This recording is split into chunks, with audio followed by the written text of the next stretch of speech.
दोस्तों, आज मैं बात करूंगा भिन्नों से संबंधित। आज मैं आपको हर प्रकार की भिन्नें समझाऊंगा, छोटे से लेकर बड़ी तक। सबसे पहले मैं समझाता हूँ आपको समान हर वाली भिन्नें। जैसे कि मान लीजिए ये भिन्न है 5/4 प्लस 3/4। तो ये योगफल की भिन्न है और इसका हर समान है, इसलिए इसे सॉल्व करना बहुत ही आसान होगा। ये भिन्न है योगफल की, तो इसके अंशों को जोड़ दिया जाएगा। 5 प्लस 3/4 एक बार लिखा जाएगा। 5 में 3 जुड़ेगा तो यहाँ पे आ जाएगा 8। 8/4। 8/4 को जब कट किया जाएगा तो यहाँ पे आंसर रहेगा 2। इसी प्रकार से यदि मान लीजिए भिन्न माइनस की हो और उसके हर समान हो, तब भी यही प्रक्रिया होगी। बस सिर्फ अंतर इतना होगा कि वो भिन्न जो माइनस की उसमें माइनस कर दिया जाएगा। मान लीजिए 9/7 माइनस 3/7, ये दो फ्रैक्शंस हैं। उन दोनों फ्रैक्शंस को मुझे सब्ट्रैक्ट करना है, घटाना है। तो हर समान होने की वजह से अंशों को घटा दिया जाएगा। 9 माइनस 3/7। 9 में 3 जब सब्ट्रैक्ट होंगे तो यहाँ पे बचेंगे 6/7। और ये 6/7 अब किसी भी संख्या से कटेगी नहीं, तो इसलिए इसका आंसर यही रहेगा। अगली गुणा की जो भिन्नें होती हैं बहुत ही सरल होती हैं। मैं गुणा की भिन्नें और भाग की भिन्नें आपको समझाता हूँ। 5/4 गुणा 3/7। तो गुणा की भिन्न की जो प्रक्रिया है वो बहुत ही आसान और बहुत ही साधारण सी है। हमें क्या करना है, सबसे पहले अंश का गुणा अंश में और हर का गुणा हर में कर देना है। तो 5 का गुणा करना है 3 में और 4 का गुणा करना है 7 में। तो ऊपर जब गुणा करेंगे 5 का 3 में तो 15 आएगा, जबकि नीचे 4 का गुणा जब 7 में करेंगे तो 7 को 28 आएगा। अभी किसी से कटेगा नहीं, तो यही आंसर हो जाएगा 15/28।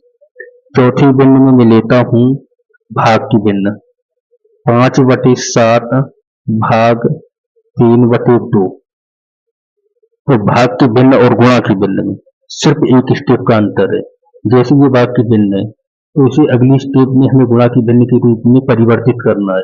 5/7 जैसे लिखी है हमें उसे वैसे ही लिखना है। फिर भाग के चिन्ह के स्थान पर हमें चिन्ह लगाना है गुणा का, और जो दूसरी वाली भिन्न है उसको हमें पलट के लिखना है। जैसे 3/2 लिखी है तो उसे हमें लिखना है 2/3। अब ये भाग की भिन्न बन चुकी है गुणा की भिन्न। तो गुणा की भिन्न की जो प्रक्रिया होती है, अंश का गुणा अंश में और हर का गुणा हर में, उसी प्रकार से यहाँ गुणा कर दिया जाएगा 5 का 2 में, तो 5 दूनी 10 आएगा। जबकि 7 का गुणा 3 में होगा तो यहाँ पे आ जाएगा आंसर 21। तो टोटल आंसर जो होगा वो आंसर हो जाएगा 10/21।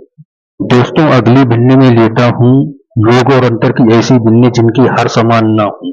जब हर समान ना हो तो वहां सॉल्व करने की प्रक्रिया थोड़ी भिन्न होती है। जैसे मान लीजिए मैं एक क्वेश्चन लेता हूँ 3/7 प्लस 5/2। तो इस फ्रैक्शन को सॉल्व करने के लिए हमें सबसे पहले इसकी हर समान करनी होंगी।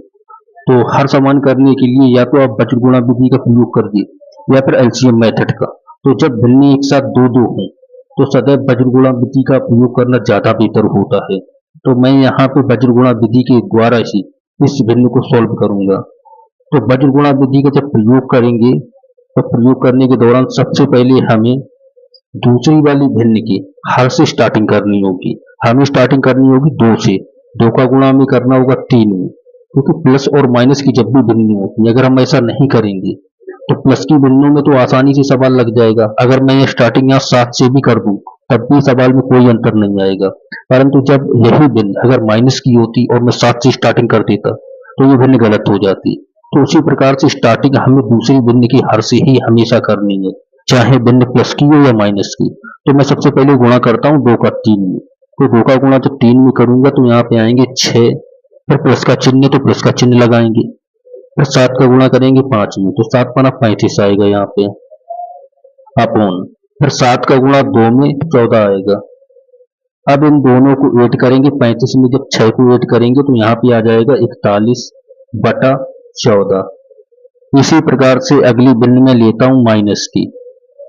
5/2 माइनस 3/8। तो सबसे पहले वही प्रक्रिया दूसरी वाली भिन्न की हर से स्टार्टिंग करनी है। 5 गुणा करना है तो 8 का गुणा होगा 5 में, 8×5 40 आ जाएगा। फिर माइनस चिन्ह लगा है तो माइनस का चिन्ह लगाएंगे।